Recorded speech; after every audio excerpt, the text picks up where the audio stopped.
Hello students.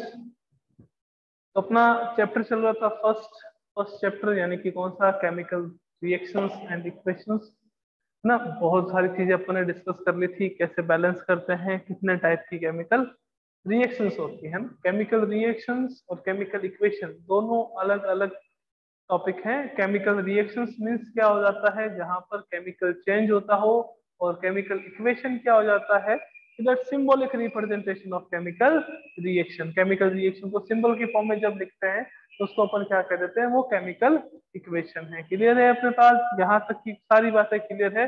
अब अपन चलते हैं नेक्स्ट पे, कि अपने डिस्कस कर रहे थे प्रीवियस क्लास में टाइप्स ऑफ केमिकल रिएक्शन, है ना। केमिकल रिएक्शन के टाइप कितने होते हैं वो डिस्कस कर रहे थे। उसमें सबसे पहले फर्स्ट ऑफ ऑल अपन ने कौन सी रिएक्शन देखी? फर्स्ट ऑफ ऑल अपन ने देखी combination reaction. Combination reaction, what is combination? नाम से पता चल रहा है बच्चों, कॉम्बिनेशन रिएक्शन का मीनिंग क्या हो गया? That chemical reaction in which two or more than two elements combine with each other and form a new compound। कि दो और दो से ज्यादा, टू और more than two elements combine with each other, एक दूसरे के साथ रिएक्शन करेंगे, और रिएक्शन करने के साथ इसका फॉर्मेशन करेंगे, एक न्यू कंपाउंड का फॉर्मेशन करेंगे। तो उस टाइप की केमिकल रिएक्शन को अपन कौन सी रिएक्शन कहते हैं? कॉम्बिनेशन रिएक्शन कहते हैं। ओके, कॉम्बिनेशन मीन्स कंबाइन होना। किसका कंबाइन होना? एलिमेंट का कंबाइन होना। तो अपन केमिस्ट्री पढ़ रहे हैं, केमिस्ट्री में क्या आएगा आपके पास? एलिमेंट्स ही तो आएंगे। तो एलिमेंट्स का कंबाइन होना, उसको अपन क्या कह देते हैं? कॉम्बिनेशन रिएक्शन कह देते हैं, है ना। एलिमेंट्स का कंबाइन होना उसको अपन कहते हैं कॉम्बिनेशन रिएक्शन। लाइक अपने पास आ गया C+O2, है ना। उसको अपन ने क्या कह दिया कि भैया ये किसका फॉर्मेशन कर रहा है? CO2 का। मैंने कह दिया कि भैया H2+Cl2, इससे किसका फॉर्मेशन हो रहा है आपके पास? 2HCl का। मैंने कह दिया आपके पास N2+3H2, इससे किसका फॉर्मेशन हो रहा है आपके पास? अमोनिया का। इस सब रिएक्शन में हो क्या रहा है? बेसिकली अगर बात करें तो हो क्या रहा है यहाँ पे, कि यहाँ पे ये दोनों एलिमेंट है, रिएक्शन कर रहे हैं और एक न्यू सब्सटेंस का फॉर्मेशन कर रहे हैं। यहाँ दो डिफरेंट एलिमेंट है, रिएक्शन कर रहे हैं, एक न्यू सब्सटेंस का फॉर्मेशन कर रहे हैं। यहाँ दो एलिमेंट है, नाइट्रोजन है, साथ में उसके हाइड्रोजन है, एक न्यू कंपाउंड का फॉर्मेशन कर रहे हैं। आपकी बुक का फेमस एग्जांपल Mg+O2, है ना। यहाँ पे भी दो अलग अलग एलिमेंट्स हैं, वो क्या कर रहे हैं? एक न्यू कंपाउंड का फॉर्मेशन कर रहे हैं। तो हर एक रिएक्शन में आप क्या देख रहे हो, कि हर एक रिएक्शन में दो या दो से ज्यादा एलिमेंट जो है वो रिएक्शन करके, केमिकल चेंज करके एक न्यू कंपाउंड का फॉर्मेशन कर रहे हैं। Then all of these are combination reaction. ये सारी की सारी कौन सी रिएक्शन होती है आपके पास? कॉम्बिनेशन रिएक्शन होती है।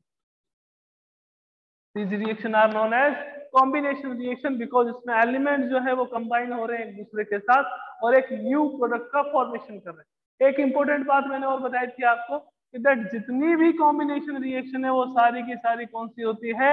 Exothermic reaction. All the combination reactions are exothermic reaction. ये स्टार पॉइंट है, याद रखिए कि जितनी भी आपके पास कॉम्बिनेशन रिएक्शन होती है सारी ही सारी एक्सोथर्मिक रिएक्शन होती है। कि सर ऐसा क्यों होता है कि that all the combination reactions are exothermic reaction? Because reason बता देते हैं आपको कि क्या रीजन रहता है। कि सबसे पहले अपने दिमाग में, अपने माइंड में एक बात क्लियर होनी चाहिए कि why do element react. Element जो है वो रिएक्शन करते क्यों? एलिमेंट जो है वो रिएक्शन करते क्यों है? क्यों करते? क्या रीजन रहता है कि भैया इनको रिएक्शन करने की रिक्वायरमेंट होती है? तो आपने 9th में एक रूल पढ़ा था, दैट इज ऑक्टेट रूल। कौन सा रूल था आपके पास? Octet rule. ऑक्टेट रूल क्या कहता है कि जितने भी आपके पास एलिमेंट हैं उसके वैलेंस शेल में अगर 8 इलेक्ट्रॉन्स होंगे तभी वो क्या होंगे? स्टेबल होंगे। वैलेंस शेल में कितने इलेक्ट्रॉन्स होने चाहिए? 8 इलेक्ट्रॉन्स, तो ही वो क्या होंगे? स्टेबल होंगे। तो स्टेबिलिटी अटेन करने के लिए, यानी कि अपने वैलेंस शेल में 8 इलेक्ट्रॉन लाने के लिए, स्टेबिलिटी अटेन करने के लिए, एक एलिमेंट दूसरे एलिमेंट के साथ क्या करता है? रिएक्शन करता है। और जब रिएक्शन करेगा तो नए कंपाउंड का क्या होगा? फॉर्मेशन। अब जो आपके पास नया कंपाउंड है उसमें सब एलिमेंट का ऑक्टेट पूरा है, ऑक्टेट कंप्लीट है, मींस सब के सब क्या है? स्टेबल। और जितनी ज्यादा किसी कंपाउंड की स्टेबिलिटी होती है वो उतनी ही ज्यादा एनर्जी बाहर निकालता है। एक्सोथर्मिक रिएक्शन का मतलब क्या हो गया? That chemical reaction in which heat is evolve.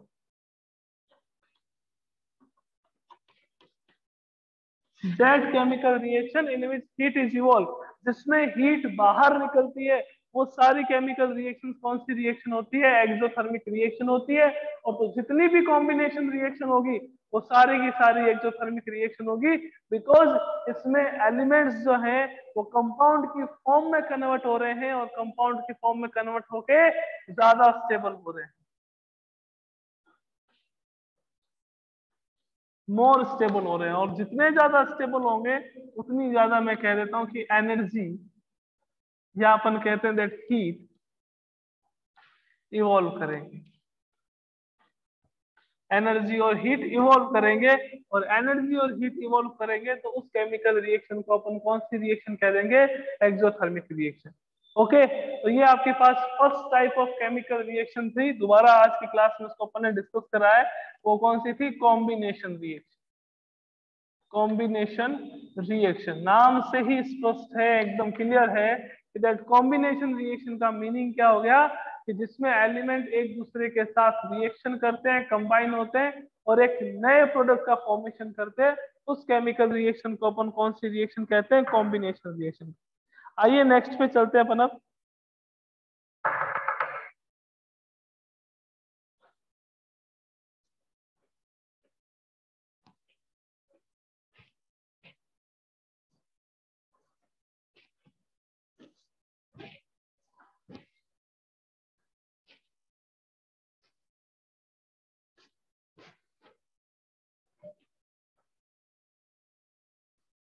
Next is second type of reaction,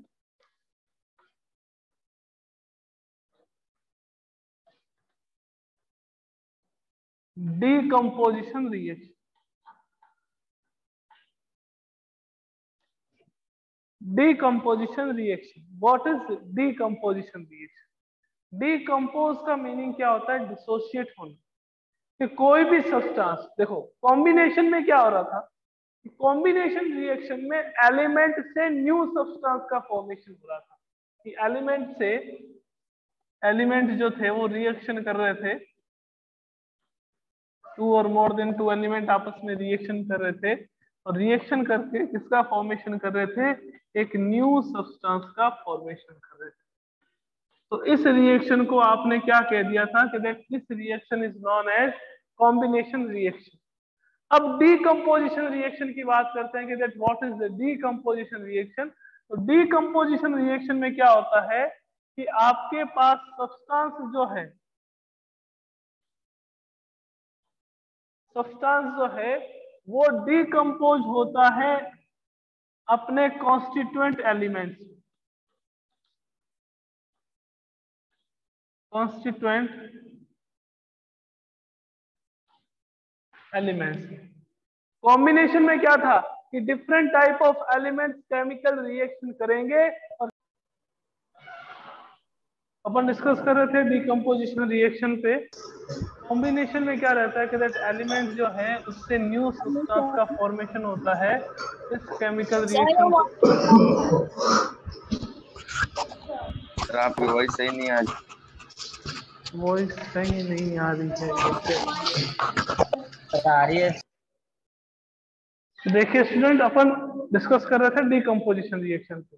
तो अगर एलिमेंट्स केमिकल रिएक्शन करें और न्यू सब्सटेंस का फॉर्मेशन करें तो that type of chemical reaction is known as combination reaction. But अगर substance जो है वो अपने कॉन्स्टिट्यूएंट एलिमेंट्स में डिसोसिएट हो जाता है, डिकम्पोज हो जाता है, तो उस केमिकल रिएक्शन को कौन सी रिएक्शन कहते हैं? डीकंपोजिशन रिएक्शन कहते हैं। When a substance is dissociated into its constituent elements, then the chemical reaction is known as decomposition reaction.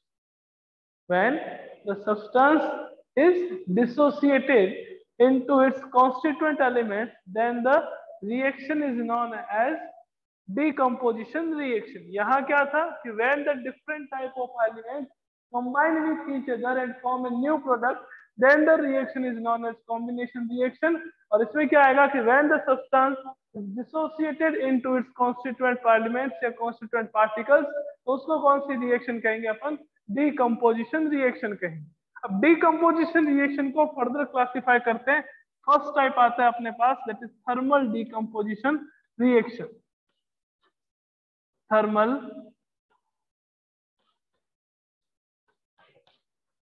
decomposition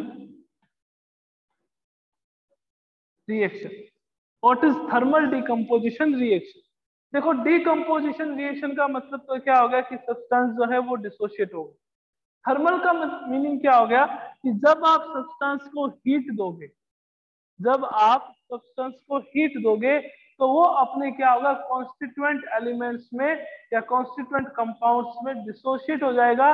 तो इस टाइप की केमिकल रिएक्शन को अपन क्या कहेंगे, थर्मल डिकम्पोजिशन रिएक्शन। आपको हीट देनी है, मीन्स आपको गर्म करना है। तो जब भी अगर अपन सब्सटेंस को हीट देते हैं तो हीट देने पर वो सब्सटेंस अपने कॉन्स्टिट्यूएंट एलिमेंट्स में या कॉन्स्टिट्यूएंट कंपाउंड्स में डिसोशिएट हो जाता है। तो उस टाइप की केमिकल रिएक्शन को अपन कौन सी रिएक्शन कहते हैं, थर्मल डिकम्पोजिशन रिएक्शन। तो डेफिनेशन क्या हो जाएगी कि when a substance is dissociated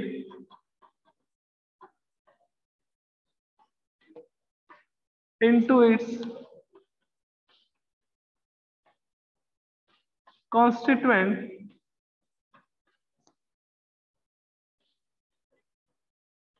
particles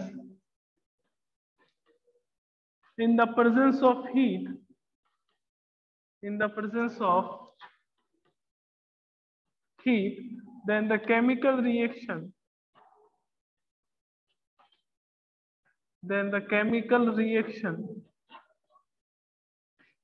is known as decomposition, thermal decomposition reaction in the presence of heat, है ना।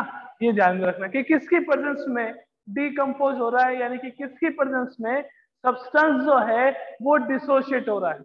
अगर हीट की प्रेजेंस में डिसोशिएट हो रहा है तो उस केमिकल रिएक्शन को अपन क्या कहेंगे, थर्मल डिकम्पोजिशन रिएक्शन।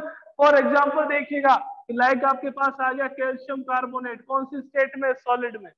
इसको आपने क्या करा, हीट करा, इसको गर्म करा, गर्म करने पे ये किसमें डिसोशिएट हो गया, कैल्शियम ऑक्साइड में, और प्लस किसका फॉर्मेशन हो गया, CO2 गैस का फॉर्मेशन हो गया।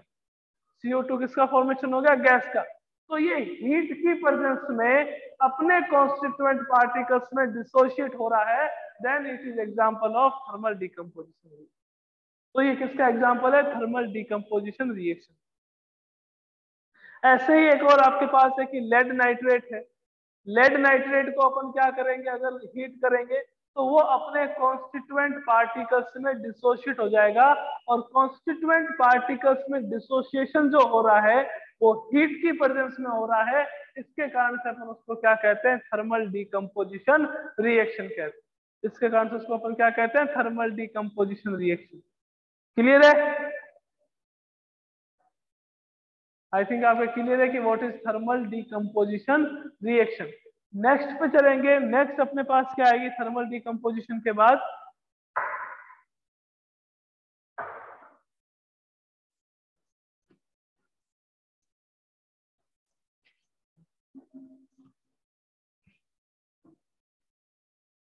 सेकंड है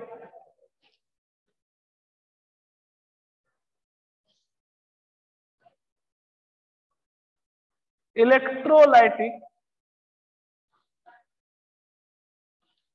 decomposition reaction।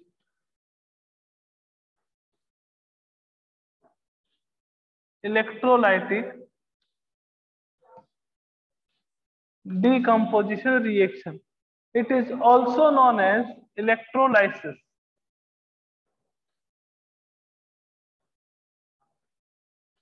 It is also known as electrolysis, electrolytic decomposition reaction, it is also known as electrolysis। अब देखिएगा प्रेजेंस चेंज होगी और कुछ नहीं होगा कि when a substance is decomposed or dissociated into its constituent particles, कि आपके पास कोई सब्सटेंस है और वो डिकम्पोज हो रहा है किसमें, अपने कॉन्स्टिट्यूएंट पार्टिकल में, कॉन्स्टिट्यूएंट पार्टिकल में, in the presence of electricity, in the presence of electricity. Electricity की प्रेजेंस में सब्सटेंस अपने कॉन्स्टिट्यूएंट पार्टिकल में डिकम्पोज हो रहा है, डिसोशिएट हो रहा है, तो उस डिकम्पोजिशन रिएक्शन को अपन क्या कहेंगे, इलेक्ट्रोलाइटिक डिकम्पोजिशन रिएक्शन, और क्या कहेंगे इसको, इलेक्ट्रोलाइसिस। इलेक्ट्रोलाइटिक डिकम्पोजिशन रिएक्शन, और इसको क्या कहेंगे, इलेक्ट्रोलाइसिस कहेंगे। Means that decomposition reaction which is completed in the presence of electricity known as electrolytic decomposition reaction। या यूं कह सकते हैं कि when a substance is decomposed or dissociated into its constituent particles in the presence of electricity, then the reaction is known as electrolytic decomposition reaction or electrolysis। Electrolytic decomposition reaction और electrolysis. Like अपने पास क्या आ गया, H2O। H2O किसका formula होता है, water का। H2O आ गया। Electricity की प्रेजेंस में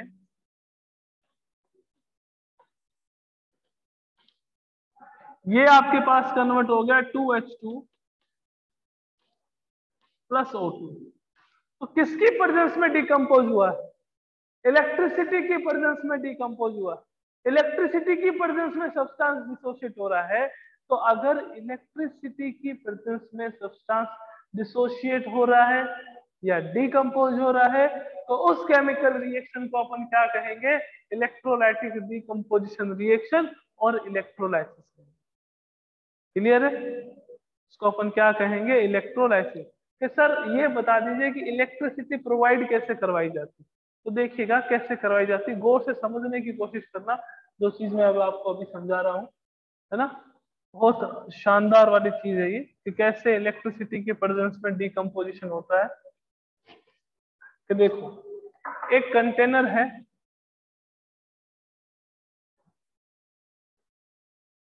ये कंटेनर है, ठीक है। ये आपके पास एक कंटेनर है, जिस भी सब्सटेंस को डिकम्पोज करना होता है उसको अपन इस कंटेनर में ले लेते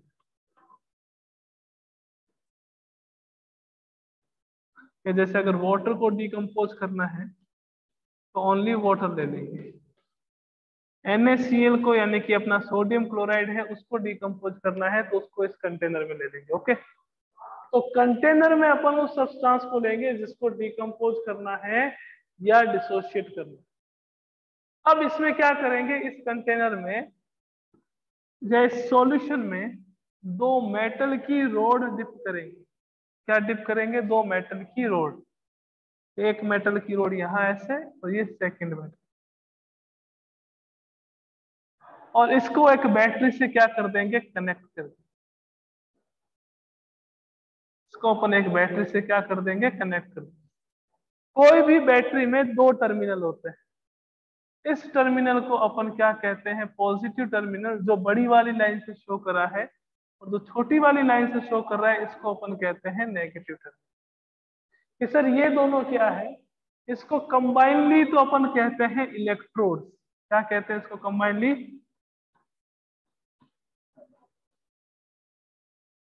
इलेक्ट्रोड्स। किससे मिलकर बने होते हैं, ये मेटल के। इसके होते हैं ये आपके पास मेटल, सिल्वर के हो सकते हैं, गोल्ड के हो सकते हैं, प्लेटिनम के हो सकते हैं। जो आपके लेफ्ट हैंड साइड में प्रेजेंट है उसको तो अपन कहते हैं एनोड, और जो राइट हैंड साइड में प्रेजेंट है उसको अपन कहते हैं कैथोड। जो लेफ्ट हैंड साइड में प्रेजेंट है उसको अपन क्या कहेंगे, एनोड, जो पॉजिटिव टर्मिनल से जुड़ा हुआ है। जो नेगेटिव टर्मिनल से जुड़ा हुआ है उसको अपन क्या कहेंगे, कैथोड। अब आपको जिस भी सब्सटेंस को डिसोशिएट करना है, तो जैसे ही अपन इसमें इलेक्ट्रिसिटी पास आउट करेंगे, इलेक्ट्रिसिटी पास आउट करने पर वो सब्सटेंस क्या हो जाएगा, आपके पास डिकम्पोज हो जाएगा अपने कॉन्स्टिट्यूएंट पार्टिकल में। और किसकी प्रेजेंस में हो रहा है, इलेक्ट्रिसिटी की प्रेजेंस में हो रहा है। तो इसके कारण से अपन इसको इलेक्ट्रोलाइटिक डिकम्पोजिशन रिएक्शन कहेंगे या इलेक्ट्रोलाइसिस कहेंगे। इलेक्ट्रोलाइटिक डिकम्पोजिशन रिएक्शन या electrolysis, because this reaction is completed in the presence of electricity। ये इलेक्ट्रिसिटी की प्रेजेंस में रिएक्शन होती है। कि जैसे आपने यहाँ पे वाटर ले लिया, H2O ले लिया, तो H2O का डिकम्पोजिशन जो है वो जैसे ही आप इसमें इलेक्ट्रिसिटी पास आउट करोगे, H2O क्या हो जाएगा, डिकम्पोज हो जाएगा।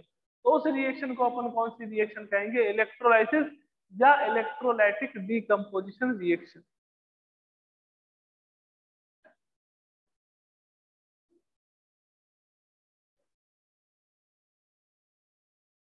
एक लास्ट रिएक्शन और आती है डीकंपोजिशन में, टोटल 3 टाइप है डीकंपोजिशन के।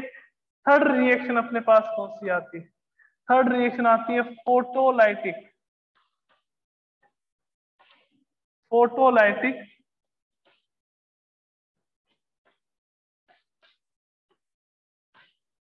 Decomposition reaction. अब इस जो आपने इलेक्ट्रोलाइटिक डीकंपोजिशन रिएक्शन देखी है, इस पे अपने बुक में एक एक्टिविटी बेस्ड है, उस एक्टिविटी से भी इसको वापस पूरा मैं आपको एक्सप्लेन कराऊंगा जब अपन एक्टिविटीज डिस्कस करेंगे। अभी अपन टॉपिक डिस्कस करें, जितने क्वेश्चन आपसे हो क्वेश्चन आप करें, फिर अपन एक्टिविटी भी डिस्कस करेंगे, इंटेक्स्ट के क्वेश्चन भी डिस्कस करेंगे और उसके साथ साथ एक्सरसाइज भी डिस्कस करेंगे। ओके, तो third reaction, third decomposition reaction कौन सी आती है अपने पास, फोटोलाइटिक डीकंपोजिशन रिएक्शन। क्या होती है फोटोलाइटिक, कि वो केमिकल रिएक्शन या वो डीकंपोजिशन रिएक्शन जो कंप्लीट हो in the presence of sunlight, that decomposition reactions which are completed in the presence of sunlight are known as photolytic decomposition reaction। ठीक है ना। अब जो भी इसके एग्जांपल्स हैं वो अपन कल नेक्स्ट क्लास में देखेंगे, और कल थर्ड टाइप ऑफ रिएक्शन भी अपन डिस्कस करेंगे, दैट इज डिस्प्लेसमेंट रिएक्शन, है ना। डिस्प्लेसमेंट रिएक्शन को भी अपन कल डिस्कस करेंगे। मिलते हैं कल की क्लास में, थैंक यू।